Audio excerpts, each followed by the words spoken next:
Alors, bonjour à tous. Bienvenue au Claque Métis. C'est en direct du Château Landry qu'on commence cet événement.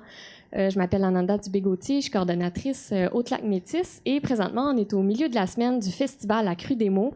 Et aujourd'hui, mercredi, le 26 avril, on a l'honneur de recevoir 4 merveilleux artistes, en fait 5 avec l'animatrice, Élise Argoire. Et on vous présente une table ronde sur la culture, l'environnement et l'art. Donc, on est très heureux de cet événement ce soir. Et c'est, évidemment, on a des collaborateurs pour cette table ronde, la télévision communautaire de la Métis qui est là pour filmer la table ronde qui va être en rediffusion sur la page Facebook du Claque Métis. On a également Flow Radio sur lequel peut-être quelques auditeurs nous écoutent présentement. Donc, merci à tous pour votre écoute. On vous souhaite une très belle table ronde. Donc, voilà, merci. Je vous laisse l'animation à Élise Argoche.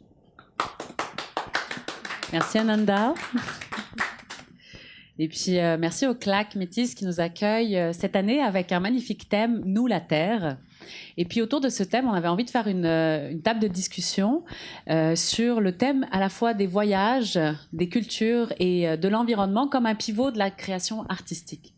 Fait que pour en parler aujourd'hui, on a 4 merveilleuses auteurs, autrices, artistes qui sont avec nous. Alors je vais vous les présenter. Je commencerai par ma collègue, ma comparse de création, Roxane Cazorzi, qui, bercée par les récits d'un grand-père fantaisiste, Roxane se passionne pour les histoires depuis toujours.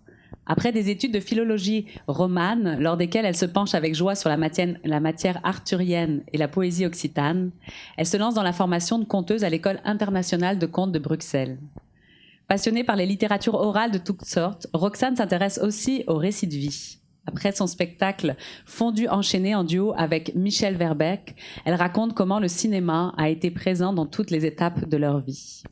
Et au sein de la compagnie de Cap et de mots cofondée en 2014 avec Ludwine Deblon, Roxane se partage entre spectacles, recherche, ateliers et formation. Le thème du rapport à la nature et à la culture l'intéresse tout particulièrement. Son esprit vagabonde volontiers en découvrant une touffe de poils accrochée à une ronce, l'empreinte d'une patte dans une flaque boueuse, le parfum musqué d'un renard ou le cri rauque d'une corneille. Elle rêve de se glisser même un instant dans la peau de l'autre, qu'il soit abeille, blaireau ou faucon. C'est peut-être ce qui explique sa fascination pour les métamorphoses. Une formation à l'éthologie a encore contribué à entretenir cet émerveillement. La poésie, la mer et le rêve tiennent aussi une grande place dans son quotidien. Alors ça, c'est Roxane. Oui. À côté d'elle, on a Diego Herrera, qui s'appelle aussi Yayo, son nom d'artiste. Pardon. Donc, Yayo est un auteur et artiste visuel d'origine colombienne qui a choisi le Québec comme nouveau milieu de vie. Il a une approche poétique et humoristique et ses œuvres se penchent sur nos rapports humains et sociaux ainsi que sur la culture, la nature et l'environnement. Le stimulus visuel, avec son caractère métaphorique et sa force narrative, lui a permis de découvrir, de créer et de raconter, d'abord par le biais du dessin. Puis le langage écrit et oral se sont ajoutés en alliés pour libérer son imagination, lui permettre de créer des ouvrages où les images et les mots écrits et parlés se rencontrent et jouent ensemble. De façon ludique, ses œuvres établissent un dialogue avec le public. Elles suscitent ainsi de multiples interprétations qui enrichissent son propos. Son art met en valeur des sentiments, des états d'esprit et des paradoxes. Partager la beauté et la poésie à travers des images et des propos expiègles est pour lui une forme de non-violence et une célébration de la vie en ces temps troubles. Alors j'ai l'impression de dire de la poésie juste en disant vos biographies déjà. Je suis très heureuse. On va continuer la rencontre parce que pour moi c'est le cœur de cette table, c'est la question de la rencontre notamment. Alors on va aller à la rencontre d'Élisabeth Turgeon, qui est née à Amos, au Québec. Élisabeth est avocate de formation. Elle a travaillé dans le milieu des affaires à Montréal avant de se consacrer à l'écriture. Elle collabore régulièrement à des événements littéraires et à des tournées au Canada à titre de conférencière, d'animatrice et d'autrice. Son roman « Destins croisés » a été finaliste au prix littéraire TD. Ro Ingias, excuse-moi pour la prononciation, tu pourras me corriger, est captive au prix Tamarack à Toronto, Lily Moka au prix Adolecteur et au prix Akmatak, et Le baiser du lion figure dans la sélection 2014 de la Bibliothèque nationale de France. Une autrice donc primée, reconnue, une autrice qui aime tenir ses lecteurs en haleine avec tout en les informant sur des sujets variés comme le bouddhisme, le paléontologie, l'histoire de l'art, les Incas, les Mayas, l'éthique, la vie des Maasai, la cybercriminalité, l'intelligence artificielle, les enjeux sociaux, politiques de notre époque. Donc elle voyage et ses livres s'adressent aux filles, aux garçons. Elle souhaite transmettre aux jeunes sa passion d'apprendre et de participer à leur ouverture sur le monde. Et puis, excuse-moi, ces animations sont un voyage sur 4 continents à la découverte des pays où elle a écrit ses romans. C'est ça dont on va parler avec toi aujourd'hui, Elisabeth. J'ai hâte de t'entendre. Mais avant ça, on va faire un dernier voyage vers l'univers d'Hugo Monticone. C'est bien comme ça qu'on le dit ? C'est bon. Donc Hugo, il est auteur et globe-trotteur et cinéaste. Hugo Monticone voyage à travers le monde et partage ses expériences à travers la publication de livres papier, de livres numériques immersifs, d'expositions d'art visuel, intégrant de la réalité augmentée comme celle qu'on peut voir ici, Tracé de voyage. Il a aussi fait des films de voyage qu'il a présentés pour les grands explorateurs à travers le Québec, la France, la Suisse, la Belgique. C'est notamment le cas de son livre Tracé de voyage qui survole 20 ans de voyage et duquel est née l'exposition qu'on voit aujourd'hui. Hugo vit à Prévost dans les Laurentides, offre régulièrement des ateliers dans les écoles et j'ai appris qu'il aime les chips au vinaigre. Donc tu travailles avec les enfants. Ayant lui-même enseigné au secondaire, il utilise l'animation en classe pour motiver les jeunes à s'ouvrir sur le monde et la période de création devient alors ludique. On retrouve cette question de la joie. Plusieurs fois récompensé pour ses œuvres et ses projets, il a notamment reçu le prix des artistes de l'année dans les Laurentides, octroyé par le Conseil des arts et des lettres du Québec, et le prix d'excellence en français Gaston Miron en 2016. Il a été finaliste du Grand Prix littéraire Archambault au prix Numix 2021, la plus haute distinction en créativité numérique québécoise. Nommé auteur d'un autre ouvrage incontournable québécois par la Fabrique culturelle en 2018, Hugo Monticone a également été nommé diplômé d'honneur par le département de communication à l'Université de Montréal en 2010. Il a reçu un certificat de reconnaissance du Premier ministre du Québec pour l'engagement dans la communauté en 2007. Rien de moins. Donc c'est un grand privilège, oui effectivement. Une fois que les grandes présentations sont faites, on va rentrer dans le thème. Peut-être que je vais rentrer aussi par ma propre porte. Moi je m'appelle Élise Argouache, je suis aussi autrice de poésie performée puis conteuse. Puis je suis arrivée à l'oralité par la question moi de l'exil. C'est quand j'ai immigré ici au Québec il y a 12 ans que je me suis retrouvée dans des situations de famille, des situations affectives qui m'ont rendu nécessaire la création pour pouvoir rejoindre les miens sans avoir l'occasion de prendre l'avion dans des cas par exemple de deuil. Puis j'étais curieuse de savoir pour vous le lien qui a pu se faire entre l'urgence créative, le besoin de créer et la réalité du déplacement. Pour moi, en tout cas, c'est cette question du déplacement qui a été un acteur de ma mise au monde en tant qu'artiste. Peut-être que je commencerai avec vous deux, Hugo et Elisabeth, qui avez vraiment mis le voyage au cœur de votre création. Elisabeth, est-ce que tu veux nous raconter comment ça a commencé pour toi, ce choix du lien entre l'écriture et le voyage? Je voyage, en fait, depuis que j'ai 18 ans. Je suis allée, la première fois que je suis allée dans un pays différent, là, où la culture est vraiment différente de la nôtre, c'était au Honduras, dans les années 70.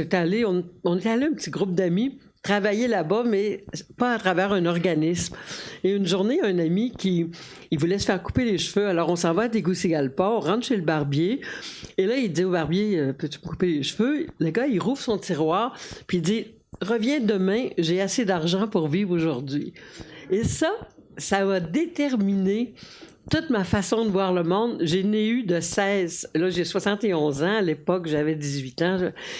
J'ai jamais arrêté, en fait, de rechercher ces endroits où on voit un peu la vie différente. J'explique ça aux jeunes. Puis je dis, ici, on est dans un cercle de consommation.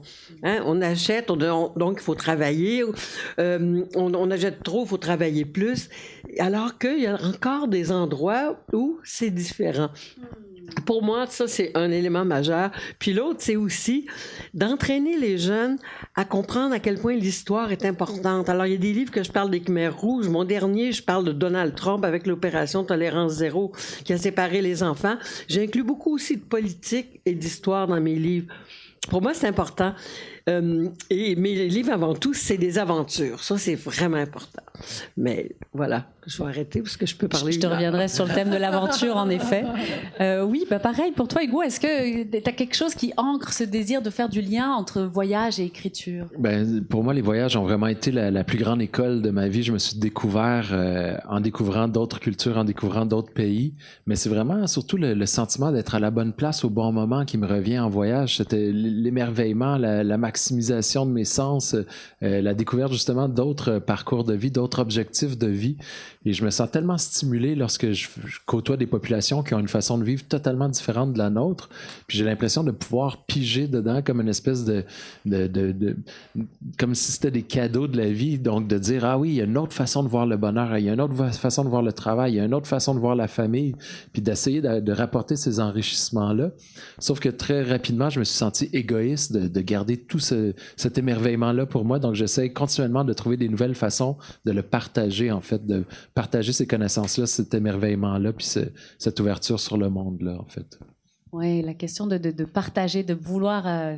on vit des choses extraordinaires, puis il faut qu'elles arrivent jusqu'aux autres aussi.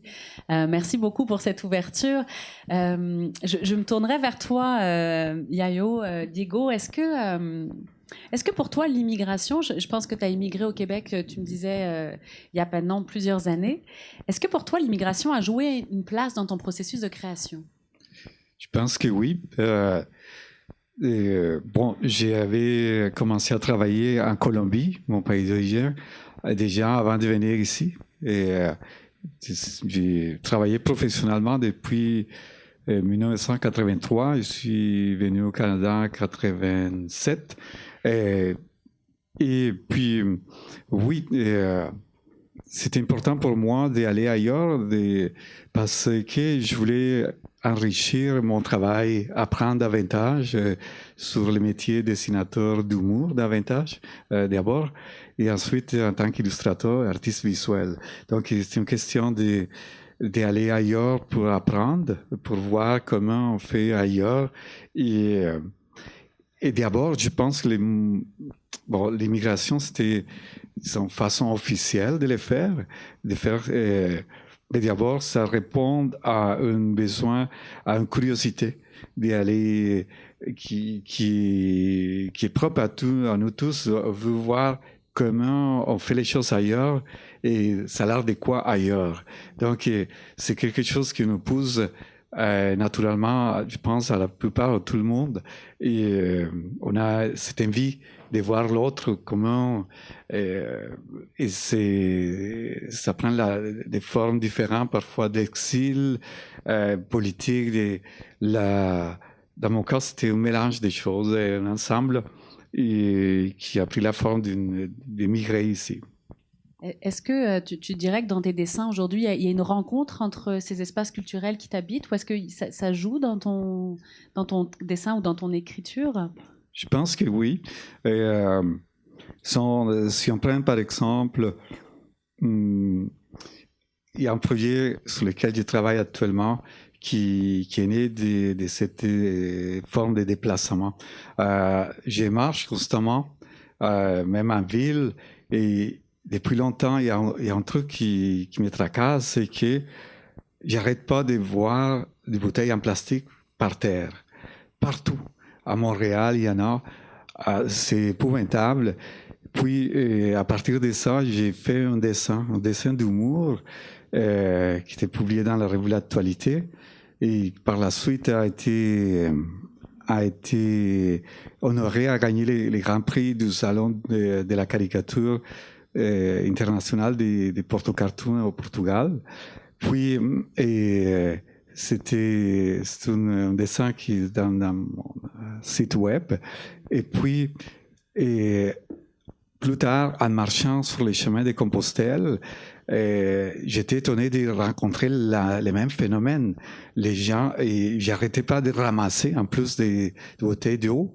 À la fin de quelques étapes, j'ai arrêté parce que ça m'a retardé. Et j'ai finissé les 8 heures de marche avec les doubles du contenu de mon sac à dos juste avec des bouteilles d'eau en plastique. Puis ça m'a amené aussi à faire plus de recherches et à comprendre qu'une bouteille de plastique, pour se décomposer, ça allait prendre environ entre 100 ans et 5 siècles pour se décomposer visuellement, parce que ça reste toujours en forme de particules. Donc c'est horrible et c'est un problème qui est très discret en même temps, qui est évident. On parle pas trop de ça, mais ça crée des problèmes environnementaux, de santé énormes.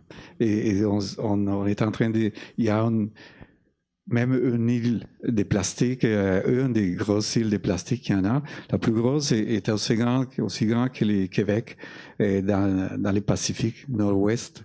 Et donc, il est aussi grand que la France, 6 fois la France, en fait. Et ce n'est pas la seule. Donc, juste avec des déchets en plastique. Alors, ça m'a amené à faire des images et même des installations qui ont été exposées à Montréal. Et ça continue parce que je suis en train de faire un album jeunesse c'est pas un album pédagogique sur les sujets, mais c'est un album de fiction où il y a question des bouteilles d'eau en plastique. Et c'est pour ça que je suis venu ici au CLAC l'année passée pour continuer ma recherche et mon travail. Et le livre va être publié, ça va sortir au printemps prochain en anglais, en français, différemment, 3 versions des éditions différentes et en espagnol. Donc c'est une combine de tout ça pour parler d'art, d'environnement et voyage. Oui, ben, je vois bien comment dans ta marche, tu rencontres aussi la question de l'environnement. Merci beaucoup, Diego. On va continuer, mais on va revenir sur ce grand sujet, évidemment, avec toi tout à l'heure. Roxane, moi, je t'inviterai aussi à nous parler de... peut-être pas comme point de départ, c'est pas au cœur de ta démarche artistique, mais comme effet du voyage ou le rapport au voyage parce que Diego nous parle de la marche là quand il est sur le chemin. Je sais que la marche chez les conteuses c'est un élément important, mais je t'ai déjà entendu conter des contes de différents lieux du monde. Quelle place les espaces culturels ou le voyage a eu dans ton processus de création, toi? Déjà, le voyage, parfois, il est immobile chez moi. Donc, je peux voyager en étant à une toute petite distance de chez moi, au fond de mon jardin. Et je suis très bonne pour rester immobile, à regarder ce qui va venir, à rencontrer les autres animaux. Et ça, c'est déjà une source d'inspiration.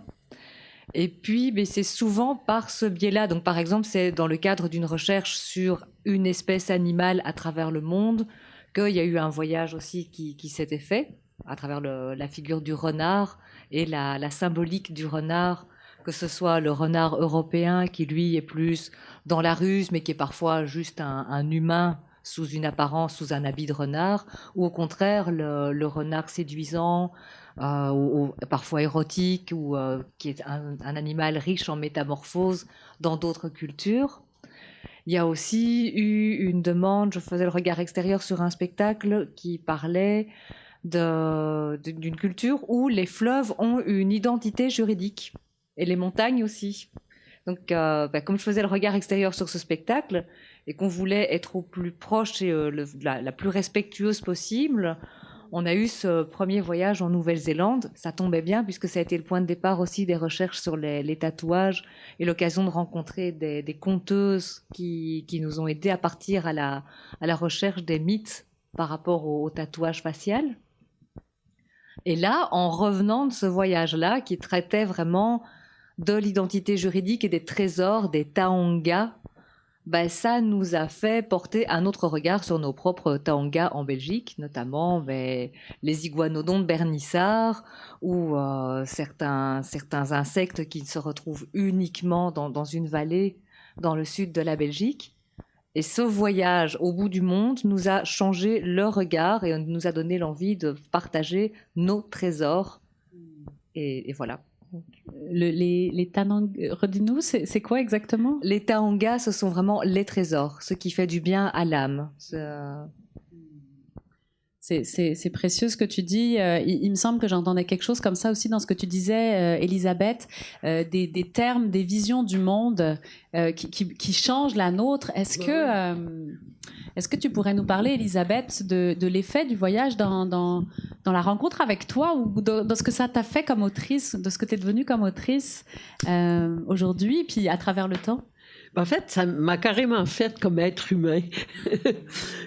Si je pense à mon roman La Révolte que j'ai écrit au Myanmar, c'était il y a plusieurs années. On est allé 14 fois au Myanmar, mais pas des années là, qui suivaient. Et alors, je vois un matin les jeunes bouddhistes qui passent et qui ramassent les offrandes, c'est la Pindapata.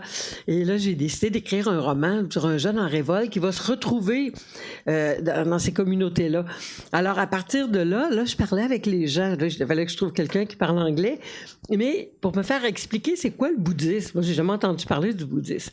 Alors, tout ça, j'ai trouvé, ces gens-là m'ont appris plein de choses, en fait, sur la façon de se voir, de voir la vie et de rentrer en soi-même un peu, là, de maîtriser sa pensée.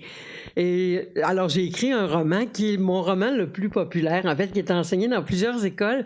Et les jeunes, il y a des jeunes qui m'ont écrit à un moment donné, Madame Turgeon, votre livre nous a permis de voir le monde d'un œil différent. Et pour moi, là, c'est un Nobel, ça. C'est un Nobel de littérature. J'étais tellement contente parce que c'est un livre... Et il m'a demandé d'écrire la suite. Alors, j'ai écrit le roman Rohingya, là, ces réfugiés qui se retrouvent en mer ou dans des camps. Alors, ça a été aussi éprouvant parce que j'ai rencontré des Rohingyas. Alors, le Myanmar, c'est pas seulement un pays, c'est des amis, c'est des gens que j'ai connus et qui m'ont donné beaucoup. Et ça a été aussi dans d'autres pays que j'ai vécu ces choses-là. Comment tu procèdes? Est-ce que tu prends des notes avec tes rencontres? Est-ce que tu récoltes des récits ou est-ce que... Oui, moi, je voulais savoir des choses. Alors, les gens me racontent des histoires. Alors, ils me racontaient leur séjour au Myanmar. Alors, ça a été extrêmement utile parce que tu trouves pas ça dans des livres. Puis, ils m'expliquaient aussi, des fois très simplement, Elisabeth, le bouddhisme, là, c'est comme se rendre de Yangon jusqu'à Naipita. Bon, alors là, tu n'es pas obligé de te rendre jusqu'à Naipita, mais c'est une philosophie qui te dit le chemin pour te rendre. Mais tu n'es pas obligé de te rendre. Alors, dans le livre, j'explique que le bouddhisme, c'est comme si vous partir de Montréal puis vouloir se rendre à Québec. Mais tu n'es pas obligé de te rendre à Québec. Tu peux t'arrêter entre-temps. En fait, c'est ça. Je prends des notes. En fait, j'ai un petit magnétophone parce que des fois, je dicte des chapitres entiers en me promenant sur la rue. Je prends des notes écrites, mais pas avec les gens. Là. J'essaie de garder, j'ai une bonne mémoire, les choses en mémoire, pour que le lien entre nous autres, ce soit un lien là, ami-ami. Voilà. OK. Puis ça devient des personnages dans tes œuvres? Oui, ça devient ça dit que les gens m'aident à créer des personnages. Par exemple, j'avais rencontré un chef Maasai à qui j'ai demandé quelle était la place des femmes dans leur société. Il m'a raconté plein d'histoires qui m'ont fait imaginer un personnage que j'ai appelé Madagif. Mais c'est à partir de cette discussion-là. Ouais. OK. Merci. On va continuer. Mais Hugo, parce que là, tu nous parles, tu es prête à écrire avec tes enregistrements. Mais Hugo, je sais que toi, tu travailles aussi avec la photo, l'image, le son. Comment ça se passe au cœur de ton voyage pour collecter de la matière à création? Ben, c'est sûr que quand je suis en voyage, j'essaie de me placer dans la position d'un éponge. Dans le fond, je veux juste absorber le plus de choses possible. Donc, j'essaie d'intervenir le moins possible à travers l'écriture. Puis ça, j'ai eu une belle leçon de ça quand je suis allé au Burkina Faso. J'arrivais dans des situations que je voulais absolument pas oublier. Donc là, je sortais un carnet puis un crayon. Puis là, tout le monde arrêtait autour de moi. Puis là, il me disait, mais qu'est-ce que tu fais? Là, je dis, je suis en train d'écrire. Mais pourquoi tu écris? Pour m'en souvenir. Puis là, il me disait, mais pourquoi tu fais pas seulement t'en souvenir au lieu d'écrire? Puis là, je dis, ah ouais. Mais c'est aussi que j'étais confronté à une civilisation, à une société qui était basée sur l'oralité. Puis quand ils voyaient l'écriture, ça les impressionnait. Puis je perdais le moment que j'étais en train de vivre. Donc, j'essaie vraiment d'être le plus invisible possible, d'absorber. Lorsque je filme, j'essaie d'avoir une petite caméra qui va pas impressionner les gens trop. J'essaie d'être un témoin muet, puis juste d'absorber la beauté, puis de trouver des manières de la transmettre, en fait. C'est vraiment cette position-là que j'essaie de prendre. Ouais. Et dans cette position d'éponge, d'invisible, est-ce que toi, dans l'observation, l'écoute de l'autre, tu t'es rencontré? Ah oui, tout à fait, tout à fait. Moi, c'est fou. Quand j'étais au secondaire, tout ça, j'étais quelqu'un de très, très timide. J'évitais les foules. Je faisais des cauchemars à imaginer parler devant un public. Et le voyage m'a complètement transformé parce que en voyage, j'étais obligé d'aller vers les autres. J'étais obligé de demander mon chemin, de demander de l'aide, etc. Puis, je me suis rendu compte que les autres ne savaient pas que j'étais timide. Ils savaient pas que j'étais qui. Alors, j'ai dit, ils ne savent pas que je suis timide, je leur dirai pas. Puis là, j'ai commencé à adopter un rôle que je suis pas quelqu'un de timide. Puis aussi, j'attirais l'attention parce que je venais d'un autre pays, j'étais spécial et tout ça. Puis c'est quelque chose que j'ai adopté comme personnalité, puis ça m'a complètement transformé. Mais au-delà de la transformation personnelle, ça m'a aussi apporté tellement de connaissances, tellement d'histoires. C'est ça que je dis dans les écoles. Je dis, moi, le voyage, pour moi, c'est une façon d'apprendre sans faire d'efforts. Parce que les capitales des pays que j'ai visités, jamais je vais les oublier. La géographie, ça prend par les pieds. J'ai découvert l'histoire seulement en regardant. J'ai appris des langues seulement en écoutant. On dirait que je me place dans une situation où que j'ai tellement de connaissances qui s'offrent à moi que je deviens comme rayonnant, en fait.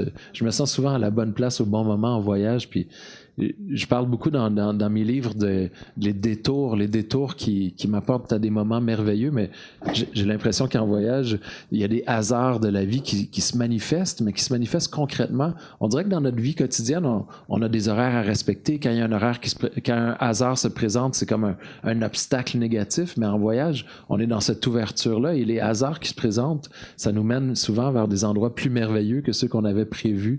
Donc, il y a comme une espèce d'ange gardien du voyage qui nous guide et on est dans cette ouverture-là, on se laisse guider en fait. Oui, c'est très, très, très bien dit. Puis moi, ça me fait penser vraiment au processus de création parfois. Tu sais, il y a vraiment quelque chose de cette présence à ce qui se donne et à ce qui est là. Notamment, quand on est sur une scène, par exemple, nous, le corps et la présence sont extrêmement importantes. Puis ce que tu viens de me raconter, moi, je viens de passer une semaine de résidence avec ma collègue de Belgique, Roxane, qui m'a fait redécouvrir complètement Montjoly et les personnes qui y habitent, puisqu'elle avait cette faculté de se tenir en éveil, puis d'avoir des rencontres qui se donnaient et des récits nouveaux qui apparaissaient. Je te repasserai la parole sur cette question éventuellement de ton art de la rencontre. Puis peut-être aussi un peu avant, tu nous parlais de la Nouvelle-Zélande. Puis je sais que la question des cultures, c'est une question peut-être qu'on pourra en reparler aussi. Nous, il y a vraiment la question de comment bien faire ça. Tu parlais de comment bien parler du fleuve avec respect, avec vu qu'il a une identité vivante. Et comment le faire. Il me semble que tu avais une histoire de transmettre un conte, par exemple, traditionnel qui n'appartient pas à notre culture. Comment transmettre des éléments qui n'appartiennent pas à notre culture tout en sachant que nous, comment se situer à l'intérieur de ça, alors qu'aujourd'hui, on a la question aussi de l'appropriation culturelle qui existe et qui est forte. Comment ça s'est passé pour toi, cet élément-là? Puis la question de la rencontre pour toi. La rencontre, elle est tout le temps là. J'ai l'impression qu'à chaque moment de ma vie, je suis toujours prête à rencontrer. Mais que ça peut être pas rien que les humains. Ça peut être aussi, justement, un fleuve, une fleur, un lièvre. Mais voilà, j'essaie d'être attentive et d'être toujours dans une disposition d'esprit où ça me permet d'être, ouverte aux imprévus et à l'émerveillement. Puis par rapport à l'appropriation culturelle, oui, c'est super délicat et à la fois, il y a une dimension qui fait que j'ai pas envie d'aller m'approprier les histoires des autres, parce que il y a des gens à qui on a déjà pris tellement de choses que si en plus on prend leurs récits, leurs histoires, leurs blessures et qu'on se permet de les raconter, ça devient exagéré. Par rapport aux histoires de Nouvelle-Zélande, c'était dans le cadre très précis du tatouage que je me suis permis de demander à une conteuse si c'était OK que je raconte une histoire, un mythe de création. Donc là, j'étais pas dans une appropriation d'un domaine plus culturel à eux, mais dans un partage de quelque chose qui nous passionnait tous et toutes, le tatouage.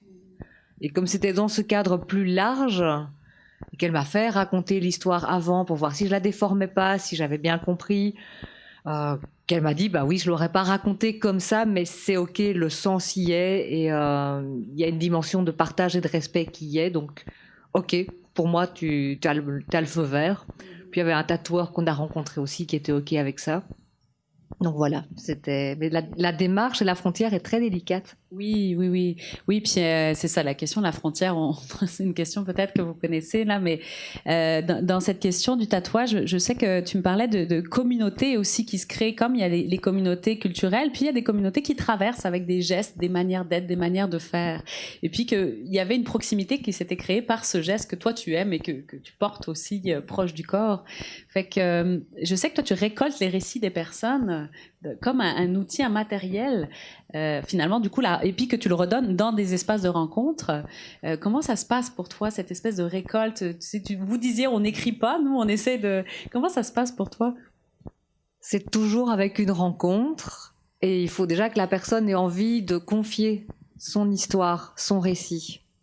Après, moi, je suis effectivement un peu de l'ordre de l'éponge, et je récolte cette histoire-là, puis j'essaie d'en faire la forme artistique, donc que ce soit quand même une dimension d'universalité qui puisse rayonner, que ce soit pas juste une histoire de monsieur un tel à tel moment, mais que cette histoire-là puisse aller par petits échos, aller réveiller ce qui va résonner chez une communauté plus large.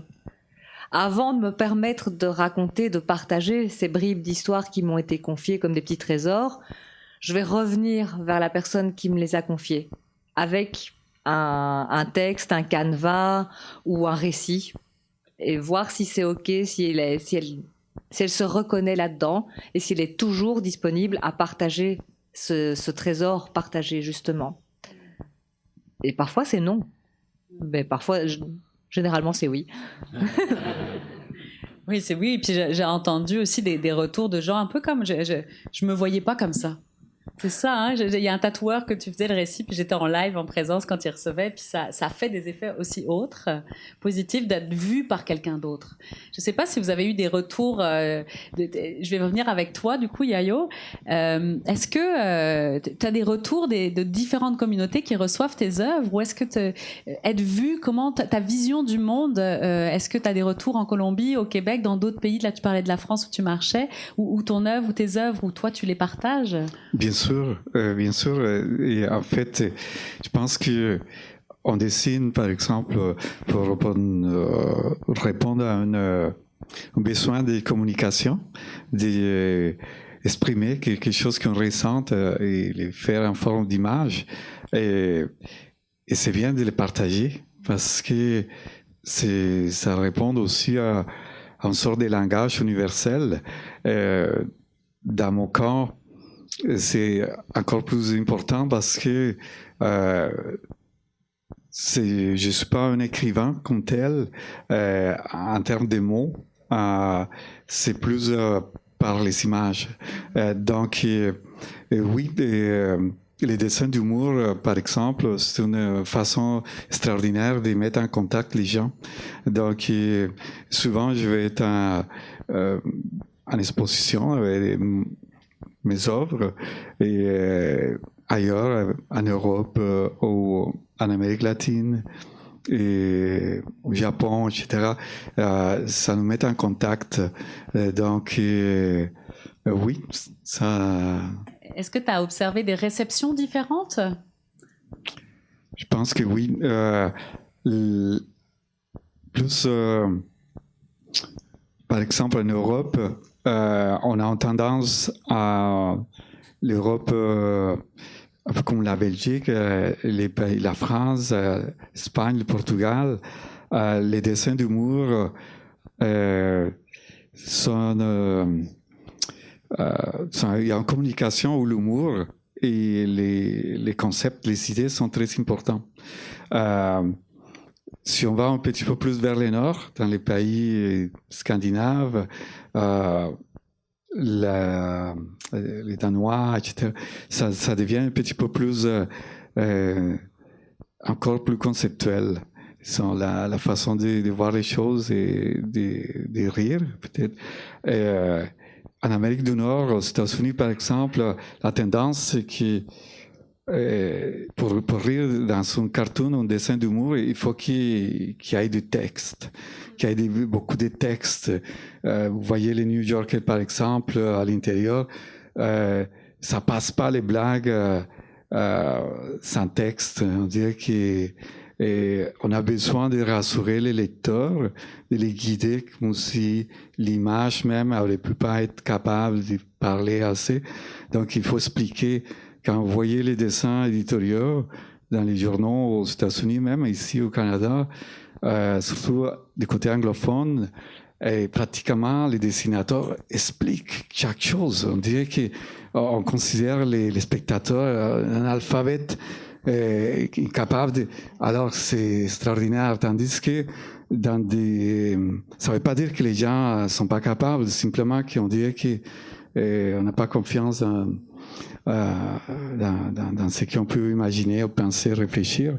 Et ici au Québec, c'est une des raisons pour lesquelles je suis resté, choisi de vivre à Montréal au lieu d'aller dans les Canada anglophones, par exemple, et aux États-Unis. C'était parce que je vois qu'il y a une confluence entre ce qu'on peut tirer de mieux de la culture anglophone et la culture francophone de partout. Et aussi, j'avais une affinité déjà en tant que dessinateur qui avait fait mes études en Colombie, en Amérique latine, aussi par les voyages. En 83, justement, j'avais fait un long voyage pendant plusieurs mois en Amérique latine pour aller rencontrer des dessinateurs que j'admire beaucoup au Brésil, Argentine. L'Argentine, qui est une terre très fertile en dessin, Aquino, Mordillo et plein des autres dessinateurs et des BDistes. Donc j'ai appris énormément. Je suis allé ensuite au Mexique et aux États-Unis. Je suis revenu en Colombie pour continuer à dessiner et ça m'a appris énormément. C'était dans quelques mois, j'ai appris plus que si j'aurais passé 5 ans à l'université peut-être, plus. C'était par les voyages. En tant qu'être humain, ça m'a appris énormément, mais professionnellement. Alors, puis tout ça pour dire la perception, c'est ça. Artistique, par l'humour, ça peut varier. Au Japon aussi, il y a une belle appréciation du dessin qui est plus contemplatif, si on veut. Et, bon, les Japonais, de toute façon, nous ont appris à dessiner la bande dessinée, c'était la simplification esthétique pour arriver à ce qu'on fait aujourd'hui en dessin. Alors, et c'est en parlant des religions et tout ça, ça fait partie de l'influence de la philosophie et la religion bouddhiste et autres qu'ils ont intégré dans leur esthétique et leur façon de voir les choses. Alors, voilà, j'ai dit beaucoup de choses en fait, et je m'éloigne de la question, je ne sais pas. Je suis très heureuse assise sur cette table à Montjoly. Je voyage, je reviens du Japon. Je suis percutée par ce que tu dis du langage universel du dessin, parce que me retrouvant moi à faire de l'oralité, du langage oral, je me suis vraiment butée à la question de l'humour, parce que c'est pas forcément la chose la plus transculturelle au monde. Et j'aime ça parce que tu racontes comment effectivement il y a un rapport à la traduction, à l'explication des dessins. Je vais revenir un peu plus tard sur ton passage peut-être à l'écriture, j'imagine que c'est pas pour expliquer tes dessins que tu es allé là-dedans, mais j'aimerais ça parce que tu es parti sur la question des sensations, et j'aimerais ça aller avec toi, Hugo, sur le choix que tu fais dans les différentes formes. Tu ne fais pas que écrire, tu choisis aussi d'utiliser la réalité augmentée, le choix de l'immersion sensorielle. Est-ce que la place des sens dans ton voyage, dans ton rapport à ta création, est-ce que c'est un choix en lien avec le rapport au sens, ou est-ce que ça vient d'ailleurs? Mais moi, qui suis très, très, très sensorielle, c'est sûr que ça me fait du bien de penser les odeurs, d'entendre les sons autant que de les lire, par exemple. Ben, moi, ça vient vraiment du fait que des fois, j'amorçais des longs voyages, mais seul. Parmi les voyages les plus marquants que j'ai faits, j'étais seul. Je n'étais pas accompagné par mes amis ou ma famille, mais j'arrivais toujours à des moments où je me disais « Ah, j'aimerais vraiment partager ce moment-là avec un ami ou une famille ou et un membre de ma famille. » Et je me rappelle, quand j'étais jeune, j'imaginais, je me disais « Ah, j'aimerais ça avoir une sorte de verre de contact qui permettrait à mes amis de voir ce que je vois présentement. Et tout ça, j'avais ce désir de partager ce que je vivais avec les gens, mes proches, mes amis surtout. Et c'est vraiment à travers cette exploration-là que je me suis dit, OK, bon, l'écriture, ça me permet vraiment de décrire, mais on a aussi une intelligence visuelle, on a une intelligence auditive. Puis c'est dans ce désir vraiment de partager ce que je vivais que j'ai essayé d'explorer toutes les formes, les films. Tu sais, j'avais des amis qui me disaient, ah, mais pourquoi t'écris? Moi, je lis pas. Tu sais, je disais, ah, ben, okay. Mais je vais aller vers le film, peut-être, je vais aller vers le balado, je vais aller vers d'autres formes. Puis c'est vraiment ce désir-là de partager ce que je vivais. Mais effectivement, lorsqu'on est en voyage, tous nos sens sont maximisés, on est bombardé d'informations, des fois même trop. Je me rappelle de voyages, par exemple, en Inde, où j'avais l'impression tellement d'être dans le 110% que j'avais besoin régulièrement de retomber dans le zéro pour pouvoir digérer. Mais c'est ce partage-là, cet émerveillement-là que j'essaie de transmettre à travers les différents médiums. Et je trouve que la technologie numérique nous permet des nouvelles façons de transmettre à travers ces sens-là. Des fois, c'est des essais-erreurs. Lorsque je partage mes expériences, c'est souvent des erreurs qui m'ont apporté à d'autres essais. Mais je pense que c'est intéressant par rapport à ça, par rapport à cette transposition-là on peut arriver dans une autre culture instantanément comme ça. Est-ce que tu as l'impression que la diversité des médiums nous parle aussi un petit peu du rapport à la diversité, du rapport à la multiplicité des expériences que tu peux rencontrer en voyage? Tout à fait, oui, tout à fait. Il n'y a pas d'expériences qui sont purement intellectuelles ou purement sensorielles. On dirait qu'on on est constamment balancé d'un univers à l'autre. Puis ce que j'aime beaucoup, c'est de donner juste des espèces de petits flashs. OK, on se retrouve... Ah, on est au Japon. Ah, on est en Afrique. Ah, on est... Puis là, ça fait une espèce de choc culturel. Hein? C'est ce qu'on vit en voyage aussi, des chocs culturels, des choses qui sont tellement différentes de ce qu'on connaît que ça nous bouleverse. Mais ce bouleversement-là, s'il est orienté ou s'il est tourné de façon positive, mais ça donne envie aussi d'en voir plus. Puis c'est ce que j'essaie de créer, une espèce de désir chez les gens, chez les jeunes, de voir le monde. L'ouverture sur le monde, c'est ça. Hein, ce que je remarque souvent avec le confinement, avec les médias qui nous bombardent d'informations négatives sur les guerres, les choses comme ça, que les jeunes, souvent, ils n'ont pas nécessairement, ou de moins en moins, j'ai l'impression, le désir d'aller voyager. Puis moi, je veux renverser ça. Juste en leur disant que je me suis fait un ami dans un autre pays, puis tout ça, là, des fois, c'est des choses qu'ils n'arrivaient même pas à concevoir. Puis à travers ces voyages-là, ben évidemment, tout ce qui est par rapport au racisme, c'est souvent de l'inconnu, de l'incompréhension, de la méconnaissance de l'autre. Les guerres aussi, ça peut être ça. Lors de mes voyages en Europe, j'entendais les espèces de propagande qu'ils donnaient aux soldats pour justifier le fait qu'ils allaient attaquer un autre pays. Puis là, c'est par la méconnaissance. Donc, je pense que l'ouverture sur le monde puis le voyage va permettre une meilleure humanité. C'est ce que j'espère, en fait, ouais. Oui, absolument. Puis il y a des voyages choisis, des voyages non choisis. Fait que c'est le fun. Tu nous parlais, toi, des réfugiés ou du travail que tu as fait avec eux. J'irai pas là, mais moi, je suis très curieuse donc, toi, Elisabeth, tu travailles pour la jeunesse, enfin, tu écris pour la jeunesse. Oui. C'est un choix, j'imagine, que tu as fait dans ton processus. Puis je voulais te laisser nous parler du rapport à l'aventure. Et parce que j'ai l'impression vraiment que c'est quelque chose qui traverse ton œuvre. Il y a une forme d'action présente. Et du rapport à cette jeunesse là et à ce que tu nous dis aussi et ce que tu nous dis depuis le début aussi d'ouvrir les mondes et puis de partager, de créer du désir. Quel espace l'aventure vient ouvrir? En fait, je voyage avec David. Je l'ai rencontré d'ailleurs en Amérique du Sud il y a 45 ans. Ça faisait 6 mois qu'il voyageait. On a fait un autre 6 mois ensemble. D'abord, quand je parle aux jeunes, je leur explique que il n'y a pas juste voyager dans des voyages organisés ou se louer une voiture en arrivant dans un pays. Nous, on voyage avec les autobus locaux. Alors déjà, au départ, quand tu étais en l'Inde, on a passé 2 ans, là, tous les voyages.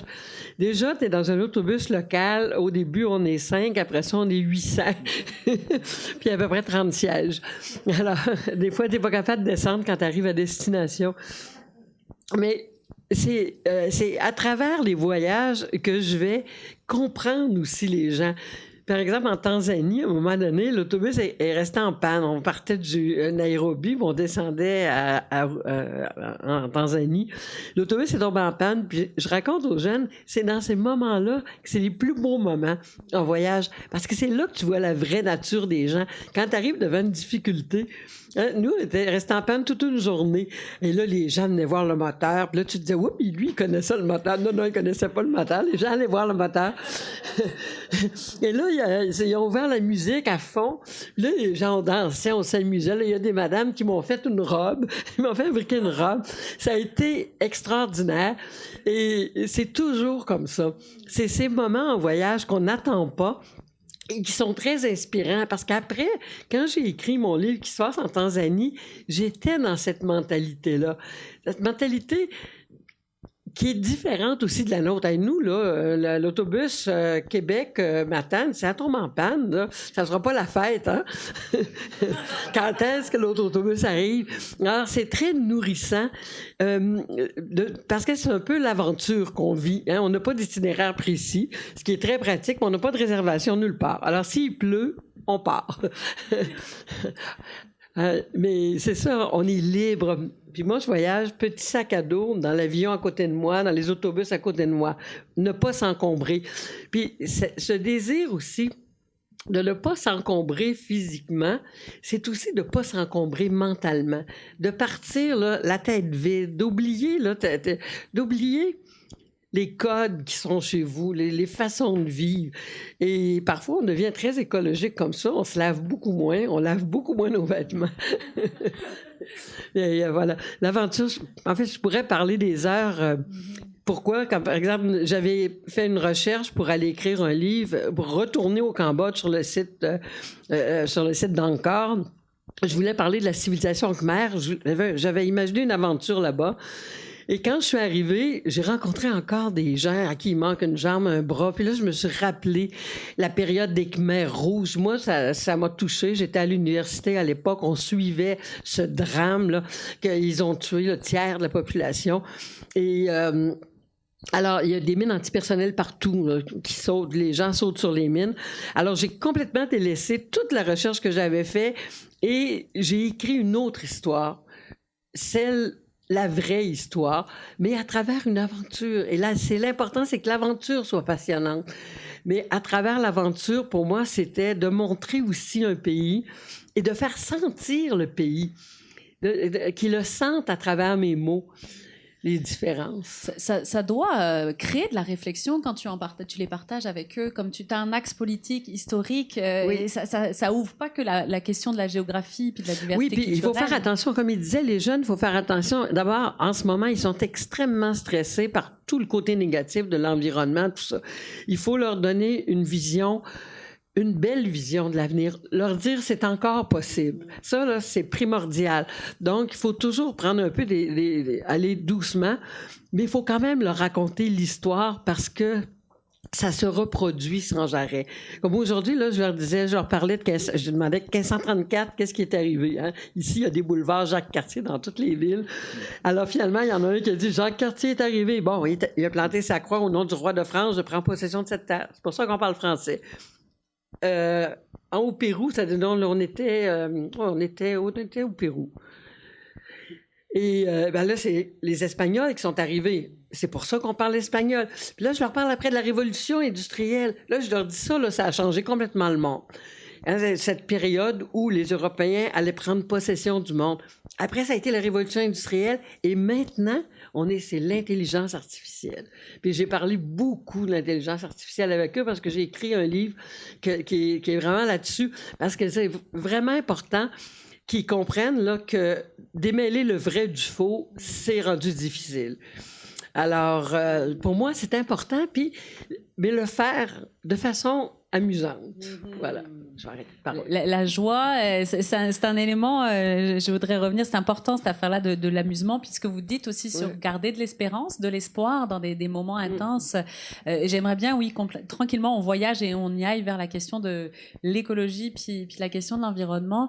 Je ferais peut-être un pont avec toi, Roxane, parce que pour moi, t'es celle qui voyage le plus proche de la nature. Pour toi, c'est le territoire, les animaux, c'est un territoire l'espoir en soi, interespèce, le dialogue est important. Puis, je sais que ça, c'est au cœur de ta démarche artistique. Est-ce que tu veux nous parler de ce dialogue, ce lien intime avec l'espace environnement, puis l'effet que ça peut faire justement pour créer de l'espoir, pour créer du lien? Comment tu procèdes avec les jeunes? Donc, c'est deux questions, c'est deux grandes questions, mais toi, dans ton dialogue créatif, dans ton espace créatif, ce dialogue-là avec l'autre, animal par exemple, et puis l'effet ou la manière dont tu le transmets aux plus jeunes. Waouh, vaste question. Alors, ben oui, effectivement, le rapport aux autres animaux est super intense depuis toujours. Le voyage, pour moi, ça peut être, comme je l'ai dit, très très proche. Et il y a aussi la frontière qui me passionne. Ce que j'aime, c'est explorer vraiment les lisières, là où les mondes se rencontrent, là où on ne sait plus qui on est, qui est l'autre. Et il y a des voyages énormes qui peuvent se faire avec un renard au fond du jardin ou avec un vol d'hirondelles qui passe au-dessus du ciel. Quand je travaille en atelier avec des enfants, on travaille beaucoup justement sur les récits liés aux animaux et j'essaie de leur faire prendre conscience, le plus simplement possible, du territoire qui est le leur, qu'on a en commun, qu'on partage. Et parfois, ça mène à des surprises parce qu'ils ne se rendent pas toujours compte qu'on a des forêts en Belgique, que oui, il y a encore des espaces verts à Bruxelles, qu'on peut y croiser le blaireau, que le faucon niche sur la place à 500 mètres de chez eux, et de se rapprocher, qu'on les croisera peut-être pas, qu'ils sont pas en captivité, qu'on partage un territoire, et qu'on peut par contre partir à l'aventure à explorer les traces. Que oui, tu disais tout à l'heure que oui, je suis capable de m'émerveiller d'une petite touffe de poils accrochée à un fil, c'est vrai. Parfois, je suis capable maintenant de reconnaître que c'est un poil de sanglier ou que c'est un poil de blaireau. C'est pas la même chose, ils n'ont pas la même couleur et le bout du sanglier, il est fourchu, celui du blaireau pas.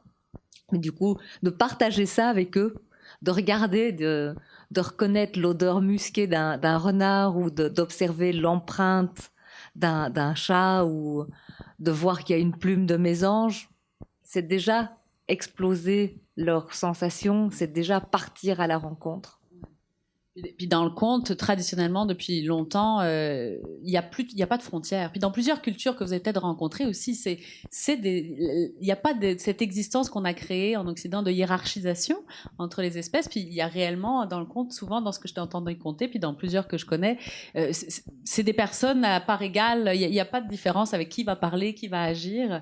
Comment tu fais le passage entre la création contée, puis quand tu les amènes explorer la nature? Mais on s'intéresse aussi à l'animal dans le sens symbolique. Donc on regarde un petit peu dans quel type d'histoire il apparaît. C'est dans ce cadre-là que je me permets d'explorer parfois des contes d'autres cultures pour avoir une espèce de vision d'un voyage à travers le tigre, par exemple. Une histoire occidentale, mais dans d'autres cultures, qu'est-ce qui se passe? Il y a des histoires où le tigre, il est... À la fin de la journée, quand il rentre chez lui, il tire sa peau, il l'accroche et puis on partage. Et en fait, il est exactement comme nous, on partage la même intériorité. On est identiques, il y a juste que lui, il a un plus beau pelage que nous et des plus grandes dents. Mais à part ça, on partage la même intériorité. Et puis après, je m'appuie aussi sur des connaissances éthologiques et j'essaie puisqu'on est quand même dans une époque avec une éco-anxiété très, très envahissante, à juste titre, de provoquer l'émerveillement pour susciter l'espoir. Oui, la place de l'émerveillement, puis d'ouvrir, continuer d'ouvrir les mondes et la vision du monde entre les pays, mais aussi entre les espèces, pourquoi pas. Je te vois prête, on peut passer le micro à Yayo, effectivement. Diego, t'es un artiste engagé, puis tu nous l'as amené dès le début, en fait, la question des bouteilles, puis la question de l'environnement. Est-ce que tu voudrais... Puis moi, je tiens à parler, je vois que ça traverse la question de la ludicité, tu parles de l'humour, comment amener de façon ludique à discuter, à parler, à conscientiser sur la question de l'environnement aujourd'hui. De quelle manière tu fais ça? Et puis, pourquoi toi, ça t'anime aussi fort que ça? Avec l'humour, évidemment. Cette façon de garder l'espoir, malgré tout. Je crois que, malgré que les choses ont l'air si dramatiques, parce qu'ils les sont, je crois qu'on est capable de de renverser ou de changer des choses. L'être humain est capable de faire des trucs extraordinaires, magnifiques, en sciences, en médecine, dans plusieurs domaines. En Europe, vous étiez il y a 2 fois dans les siècles passés et en train de vous entretuer et détruire des villes, et plein d'histoires, et vous étiez capable de faire la communauté européenne quelques années plus tard. C'est pas parfait, mais c'est déjà très bien. Et donc ça donne l'espoir. L'Allemagne était complètement ruinée et quand même aujourd'hui c'est je ne dis pas que tout est parfait, mais de toute façon, ça nous montre que c'est possible. De la même façon qu'on est capable de faire des avancées en sciences extraordinaires, je pense qu'il y a de l'espoir, et à condition qu'on fasse l'effort quand même. Et l'effort de changer au niveau, disons, macroéconomique, la façon de fonctionner, mais aussi en tant qu'individu, il faut qu'on change cette espèce d'idée de confort qui est complètement à la rencontre de la simplicité qui doit changer les choses. Et dans mes rencontres dans les écoles, par exemple, je vois comment les gens, et même à l'école primaire, très jeunes, sont très sensibles et très bien renseignés. Donc, je pense que c'est possible. Et en riant, oui, en racontant des aventures, en racontant par la fiction qui nous ramène à agir. Et donc, je vais juste raconter quelque chose. J'ai lu récemment, en parlant de l'espoir malgré tout, toute une série d'Espirou racontés différemment, ou racontés encore par un dessinateur français d'origine espagnole, de sa famille, Émile Bravo, qui raconte la Seconde Guerre mondiale à Bruxelles, comment ça s'est passé, avec Spirou. Et il raconte l'histoire, raconte des choses dures, dramatiques, parce que c'était vraiment basé sur des faits concrets, avec des personnages qui ont existé, des peintres juifs qui ont été assassinés dans des camps de concentration, etc. Mais en même temps, c'était l'aventure. En même temps, c'était passionnant. En même temps, ça en a le goût de les voir, de sourire. Et il y avait, alors, c'était vraiment, c'était un très bon dosage de tous les éléments pour transmettre, sensibiliser les gens à l'histoire, à la réalité d'aujourd'hui, et en même temps, on s'est amusé, si on peut dire ça, mais disons qu'on suivait passionnément les récits, et avec des dessins qui est humoristiques, parce qu'on est très humoristique, drôle. Et je trouve que donc il y a l'espoir malgré tout. C'est que ça s'appelle comme ça la série. Il y a 4 ou 5, c'est sorti, peut-être vous l'avez lu. Alors donc je garde l'espoir malgré tout. Mais je vais citer juste une phrase de Frédéric Bach. Il est un homme, un très bon homme et un grand artiste et végétarien. Et puis lors d'une rencontre avec l'association d'illustrateurs, et pour parler de ces projections, de ces dessins animés, il nous a fait rire beaucoup parce qu'il a dit, bon, écoutez,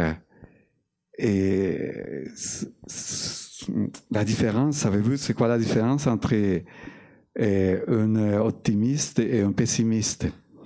Et alors, il a dit, la différence, c'est que les pessimistes est meilleur informé et mieux renseigné. Et donc, ça faisait rire et en même temps, ça sensibilise. Donc, je pense que c'est agit de faire ça. Bon, voilà. Tu penses que l'art peut avoir un impact bien sûr, cette culture bien sûr, parce que vous voyez comment les politiciens et les économistes, ils l'ont pas fait, alors il nous reste la poésie. Et je pense que c'est nos derniers remparts. Et donc, voilà, parce que c'est au fond ce qui touche l'humanité, c'est qu'on a tous en commun. Alors, oui, qu'est-ce qui va nous rester après qui On ne peut pas, comme disent les poèmes un peu qui circulent, on ne peut pas manger de l'argent. À un moment donné, c'est... Voilà. On ne peut pas manger de l'argent, oui, effectivement. Merci beaucoup, Yayo. Je vais continuer. On a le droit à un peu plus d'espace. Moi, j'en profite. Oui, hein? Oui. Parce que là, j'aime vous entendre. Parce que là, on a deux voyageurs dont la base de l'écriture se base sur le voyage à une époque où l'écologie est une vraie question. Est-ce que ça a modifié vos rapports au voyage, vos manières de voyager et du coup, vos manières d'être artiste aussi? D'abord, on reste plus longtemps. On prend l'avion, on part et on reste plus longtemps dans les lieux où on va. Donc, on évite, mettons, que je veux aller au Cambodge, puis je compte aller au Vietnam 3 mois plus tard. Je vais faire Cambodge-Vietnam en même temps, premièrement. À part ça, c'est utiliser les transports en commun sur place. Ça, c'est clair. En même temps, là, c'est important pour nous. Sinon, écologiquement, moi, j'ai l'impression que quand je voyage, je dépense pas mal moins. Mon empreinte écologique est pas mal plus mince. Je me souviens, les premières années en Inde, on avait des chambres d'hôtel où ils nous apportaient un seau d'eau. Alors, il n'y avait pas de douche, il n'y avait pas de bain. Alors, c'était le seau d'eau. Tu te laves avec ça le matin. Par le fait même, tu dépenses beaucoup moins d'eau. Aussi, même les produits, tu voyages, ça a l'air bizarre à dire, mais t'assois dans la terre, là, tu vas l'user jusqu'à la corde. c'est ça. En fait, tout, et même les vêtements, comme nous, on est allé 14 fois au Myanmar, et par hasard, la deuxième année, on avait les mêmes vêtements, et les gens nous disaient « Hey, on vous reconnaît », mais ils nous reconnaissaient à cause des vêtements. Alors, on s'est mis à toujours garder les mêmes vêtements, et eux aussi, de toute façon, eux ont les mêmes vêtements depuis des années. Alors, on se reconnaît l'un l'autre par les vêtements. Tout ça fait partie c'est des petites choses, mais c'est écologique. Moi, je voulais te dire quelque chose au niveau de ce que je raconte un peu aux jeunes. Dans un de mes livres, en Afrique, il y a un jeune Maasai puis un jeune Québécois ils se retrouvent ensemble là, à chercher un grand-père paléontologue disparu. Et à un moment donné, le Québécois va dire au Maasai: moi, ici, j'ai l'impression que toi, tu es dans la nature. Tandis que nous, chez nous, on va dans la forêt. On est comme des stickers, là, comme des autocollants. Alors, Elisabeth à la plage, Elisabeth à la forêt, Elisabeth là. Tandis que eux sont dedans. Et ça, c'est toute la différence. C'est vraiment important. Moi, dans ce que vous disiez aussi, moi, je suis impressionnée par l'idée que les fleuves aient un droit juridique. Puis je sais qu'il y a des pays en Colombie, par exemple, oui. Où la nature a un droit juridique. Ouais. Absolument. Puis quand Yayo, tu parlais de ce qui s'est passé en Europe après la guerre, de recréer juridiquement des droits nouveaux, une Europe, tu sais, constituelle. Il y a quelque chose qui se passe là aussi dans l'officialisation de ça. C'est ça. Puis il faut que ça continue à se passer. Là. Il faut qu'avec l'intelligence artificielle, qu'on resserre, en fait, qu'on trouve des. Quitte pas trop vite ton micro parce que je trouve que tu abordes. Moi, je trouve que je parle depuis trop. Depuis tout à l'heure, tu as commencé, en fait, à ouvrir la porte avec cette question-là. Puis je serais curieuse, en fait, de la réception des jeunes sur la question de la consommation, qui est une cause question en lien avec l'écologie puis l'environnement. Tu nous dis que tu voyages avec presque rien. Comment réagissent les jeunes avec l'idée de se laver avec juste un seau d'eau, avec s'habiller tout le temps de la même manière? Est-ce qu'il y a un dialogue qui peut se faire là-dessus sur la question de la consommation? Définitivement. Ils accrochent beaucoup sur le fait que je voyage toujours bagage à main. Après ça, ils sont vraiment impressionnés le fait que, d'abord, on part longtemps. Alors là, je dis, mais ça, il faut... là, c'est leur apprendre aussi à économiser. Hein? Je dis, mes filles, moi, elles sont parties en voyage, ils ont fait 1 an et demi en Amérique du Sud, on est allés les rejoindre. Donc, ils ont fait plein de voyages, mais ils ne sont jamais achetés des vêtements de marque. Ils ne sont jamais achetés des vêtements qui coûtent cher. Il s'agit dans les friperies. Et ils ont économisé sou par sou tout leur travail, tout ça. Et ils partent, et même en voyage, on travaille quand on manque un peu d'argent. Mais il faut comprendre que si tu dépenses sans arrêt, aussitôt que tu as de l'argent, que tu la dépenses, ça marche pas. Aujourd'hui, je les voyais à la polyvalente. Tu t'arrives à Matane, à polyvalente, mais à Montréal, c'est pareil. À Québec, c'est pareil. Victoriaville. Les jeunes sont tous sur leur cellulaire. Là, je me dis, mais qui paye les factures? Ça coûte une fortune, la téléphonie cellulaire ici. Puis des fois, ben là, je leur en parle des fois parce que en Afrique, ça coûte rien. Alors là, tu sais, j'en profite pour dire, hey, c'est quelque chose. Là, tu peux vraiment là, dépenser des minutes, tout ça. Mais des fois, je me dis, ils n'ont pas conscience, tu sais, que finalement, si tu veux réaliser ça, si tu veux, parce qu'ils veulent tous voyager, ben commence déjà. Hein? Nous, on est habitués de mettre toujours une partie du salaire, ou même ta paye, à côté. On met toujours un peu d'argent, puis t'empiles doucement, puis à un moment donné, tu pars. Puis les auberges de jeunesse en Europe, c'est gratuit quand tu fais le ménage, quand tu es jeune. Là. Quand tu fais le ménage, c'est gratuit pour la journée. Alors, une autre façon de voyager. Donc, je ne ferai plus de ménage, mais voilà. Je ne sais pas si j'ai répondu, mais oui, c'est des choses ordinaires. Je ne sais pas comment ils ont réagi, les jeunes de la polyvalente, quand tu mets... Mais est-ce qu'ils ont une réaction particulière? Oui, ils sont intéressés parce qu'ils veulent, ils aimeraient ça. Ils aimeraient ça, partir, puis voyager, faire des choses. Alors, c'est juste de leur dire, ben, si tu veux faire ça, il faut en prendre tel moyen. Alors non, ça les intéresse. Puis des fois, leur faire remarquer que consommer des marques, il y en a des jeunes là, qui s'achètent des chaussures là, tellement chères. Puis consommer des marques, ben, si tu fais ça, ça t'empêche de faire autre chose. Mais ça peut être un choix. Ça peut être ton choix, mais tu peux pas faire deux choix en même temps. C'est beau. Oh, puis aussi, écologie, le mot « éco », ça vient d'économie aussi. Hein? Économie, écologie. Oui, effectivement.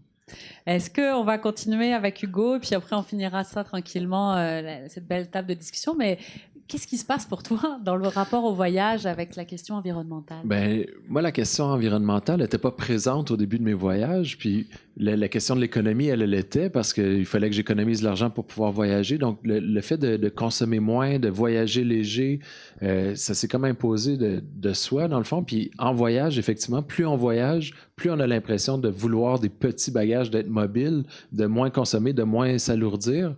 Puis moi, ce qui m'attire en voyage, c'est la rencontre des gens. Donc, les rencontres, c'est dans les transports en commun, dans les auberges de jeunesse, chez l'habitant, tout ça. Donc, naturellement, je me suis dirigé vers un voyage qui... j'allais pas dans les grands hôtels, je prenais pas beaucoup l'avion parce que l'avion, t'es dans un aéroport qui se ressemble tous. Il y a des McDonald's, des Starbucks partout. Tu t'arrives, t'es parachuté dans un autre. C'est vraiment en autobus que tu vas voir le paysage, rencontrer les gens, tout ça. Donc, ma motivation n'était pas du tout environnementale, mais ma façon de voyager qui mettait l'humain en premier plan devenait environnementale par le fait même. Donc, moi, je réfléchissais à ça un peu tantôt, puis là, aujourd'hui, on dit beaucoup, il faut acheter des crédits carbone pour compenser le voyage, mais moi, on dirait que j'ai la prétention de payer mes voyages en crédit humain. Dans le fond, j'essaie de rencontrer l'humain, puis aussi de partager tout ce que j'ai vécu en voyage à mon retour dans les écoles, tout ça par mes écrits. Donc, c'est à travers ça que je vais compenser pour la pollution que le voyage a créée, en fait. Oui, et puis c'est intéressant parce qu'on voit l'empreinte écologique aussi de rester vivre ici et puis de consommer éventuellement.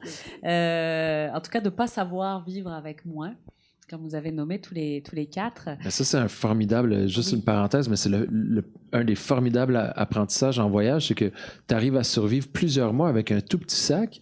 Puis quand tu reviens chez vous, tu vois ton garde-robe qui déborde de vêtements, puis tu te dis « Oh mon Dieu, j'ai vraiment tellement pas besoin de ça. » Mais quand ça fait longtemps que tu n'as pas voyagé, tu te dis « Ah merde, j'ai plus rien à me mettre. » Donc c'est ça que les voyages, on dirait que ça crée une écologie, ça crée un nettoyage du superflu qu'il faut revivre régulièrement pour se l'approprier, en fait. Une forme de simplicité aussi qui se gagne, j'imagine. Mais merci vraiment beaucoup pour votre générosité, tous les quatre. Moi, pour terminer, je vous offrirai un mot de la fin, quelque chose que vous n'avez pas eu l'occasion de dire, que vous aimeriez dire sur ce sujet, ou qui vous habite avec cette conversation que nous venons d'avoir sur ce rapport entre création, partage, voyage, culture, environnement. Est-ce qu'il y a un dernier mot que vous voudriez nous partager? Oui, vas-y, Elisabeth. Mais moi, je voudrais dire merci à tous ceux qui ont organisé, là, Nanda et toute l'équipe, qui organisent en fait cette possibilité qu'on a de rencontrer vos jeunes. Parce que c'est extraordinaire. On peut leur transmettre, nous, ce qu'on a, notre bagage. On peut leur transmettre ce qu'on a et ils vont prendre ce qu'ils veulent. Voilà. Alors, c'est mon mot que je voulais dire. Merci. Oui, puis même si le petit bagage est léger, j'imagine que le bagage expérientiel est grand. Oui. Merci beaucoup, Elisabeth. Est-ce que l'un de vous quatre, allez-y, je vous laisse la parole. Yayo, est-ce que tu veux nous dire quelque chose? Je dirais que les voyages, les rencontres aident à vaincre les préjugés, Alors, c'est très important, soit même en personne, d'aller voir, ou parfois regarder des documentaires, de lire des histoires de voyage. Ça me permet de mieux connaître l'autre, d'avoir de l'empathie aussi, et en fait, de devenir de meilleures personnes, nous et les autres. Alors, ça me permet, c'est ça, de vaincre les préjugés, même négatifs ou positifs. Parfois, on se fait des idées. Et la réalité, c'est que, bon, au fond, on est tous égaux, pareil, et heureusement différents en même temps dans nos façons de faire. Alors, c'est ça, les préjugés, je pense que c'est important. Merci vraiment beaucoup. C'est un élément pour moi essentiel, ce que tu viens de nous amener. Puis, je suis contente qu'on l'aborde aussi. Vas-y, Hugo. Ben moi, j'aime bien dire aussi que le voyage, c'est pas nécessairement une destination, c'est plus un état d'esprit. Tu sais, on peut être en sentiment de voyage, même en visitant le village à côté. Tu sais, c'est l'ouverture à la découverte, l'ouverture à laisser le hasard dans nos vies, l'ouverture à rencontrer l'autre. Donc, on n'a pas besoin d'aller loin, on a juste besoin d'être dans cet esprit-là. Juste moi, en venant à Montjoly, j'ai vu des aurores boréales et je me sentais en voyage, tu sais, même si je suis dans la même province, on n'a pas besoin d'aller à l'autre bout du monde. C'est précieux ce que tu dis là. Puis c'est aussi une posture intérieure, effectivement, d'ouverture, oui, oui. Et est-ce que mon amie voyageuse veut nous dire quelque chose? Bah, à part le fait que l'empathie et justement l'exploration des lisières et des passages, bah, c'est une façon incroyable de voyager. Oui, puis moi je voudrais remercier parce que grâce à Roxane, moi j'ai aussi des préjugés vis-à-vis des animaux qui sont tombés, vis-à-vis de tous les éléments de la nature aussi qu'on ignore encore et qu'on ne connaît pas. Moi ici, j'ai fait un grand voyage, j'espère que vous aussi, un voyage immobile comme tu nous l'as amené, la possibilité du voyage par les mots, la possibilité du voyage par le partage. Je pense que plusieurs d'entre vous portaient ce désir-là de partager. Merci infiniment de l'avoir fait aujourd'hui. Dans ce contexte-là où moi je peux dire nous, en tout cas un peu plus, et puis nous la Terre aussi. Donc bonne soirée, puis merci tout le monde d'avoir été là. Merci beaucoup.